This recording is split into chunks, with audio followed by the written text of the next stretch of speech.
ಲಕ್ಷ್ಮೀ ಬಾರಮ್ಮ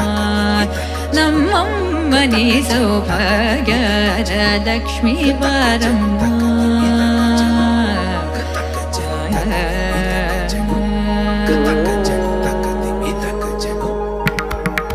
ಸಕ್ಕರೆ ತೂಪದ ಕಾಲುವೆ ಹರಿಸಿ ಶುಕ್ರವಾರದ ಪೂಜೆಯ ವೇಳೆಗೆ ಅಕ್ಕರೆಯು